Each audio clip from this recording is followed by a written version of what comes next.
ಜಾತ್ರೆ ನಮ್ಮ ಕಂಟ್ರೋಲ್ದಾಗ ಇಲ್ಲ ಸರ್. ಇದೀಗ ಕಬ್ಬು ಬೆಳೆಗಾರ ಏನೇ ಈ ರಾಜ್ಯದಾಗ ಜಿಲ್ಲಾದಾಗ ಇರ್ತಕ್ಕಂಥ ಕಬ್ಬು ಬೆಳೆಗಾರ ಎಲ್ಲರೂ ಕೂಡ ತಾವು ನೋಡ್ಬೋದು. ಇದು ಸ್ವಾಭಿಮಾನಲೆ ಬಂದಿರತಕ್ಕಂಥ ಜನ. ನಾವ್ ಯಾರಿಗೂ ಫೋನ್ ಹಚ್ಚೋದಿಲ್ರಿ.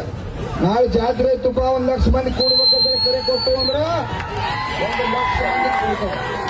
ನಾವು ಕುಡಿತಕ್ಕಂತ ನೀರನ್ನ ಅವರು 1 ದಿನ ಕುಡಿದ್ರೆ ಕಾರ್ಖಾನೆಯ ಮಾಲೀಕರ ಮಕ್ಕಳು ಸತ್ತ ಹೋಗ್ತಾರೆ.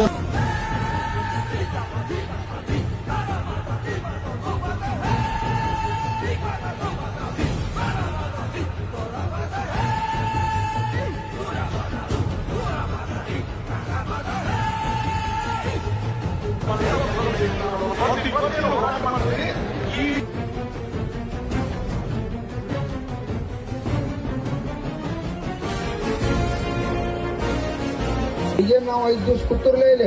5 ದಿವಸ ಕೂತದಕ್ಕ ಮೊದಲು 50 ಬಂದ್ರ, ಆಮೇಲೆ ಮತ್ 50ಕ್ಕೆ ಬಂದ್ರ, ಮತ್ 25ಕ್ಕೆ 50ಕ್ಕೆ. ಈಗ ಇಟ್ಟೆಲ್ಲ ಜಗಳಾಡಿ 5 ದಿವಸ ಕೂತದಕ್ಕೆ 3200 ರೂಪಾಯಿಗೆ ಬಂದಾರ್ರಿ.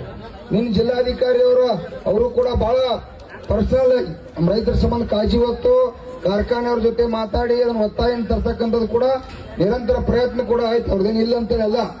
ಆದ್ರೆ 3200 ರೂಪಾಯಿ ಸಾಲುದಿಲ್ಲ. ನಾವು 3500 ರೂಪಾಯಿ ಬೇಡಿಕೆ ಇತ್ತ. ನಾವು 100 ತೆಳಗಿಳಿದ್ರಿ. ಯಾಕೆ ಹೇಳ್ರಿ? ಇದು ಜಗಾಡ್ಕೋತ್ ಕುಂಡದ್ ಬೇಡ, ವ್ಯವಹಾರ ಬೇಡಪ್ಪ, 3400 ರೂಪಾಯಿ ಕೊಟ್ಟು ಬಗೆಹರಿಸ್ಕೋರಿ ಅಂತೇಳಿ ಅನ್ನದಾತರಿಗೆ, ರೈತ ದೇವರುಗಳಿಗೆ 6 ತಿಂಗಳಿಗೊಮ್ಮೆ ದೇವರಿಗೆ ನಮಸ್ಕಾರ ಮಾಡಕ್ ಬಂದಂಗ ಕಮಿಷನರ್ ಬರ್ತಾನ. ಮತ್ತ ಇದಕ್ಕೆ ಶುಗರ್ ಮಂತ್ರಿ ಒಬ್ಬರಿದಾರ. 5 ಮಂದಿ ಇಲಾಖೆಗೆ ಇಟ್ಕೊಂಡ 80 ಕಾರ್ಖಾನೆಯನ್ನ ಏನು ನಿಯಂತ್ರಣ ಮಾಡ್ಲಿಕ್ಕೆ ಸಾಧ್ಯತೆ?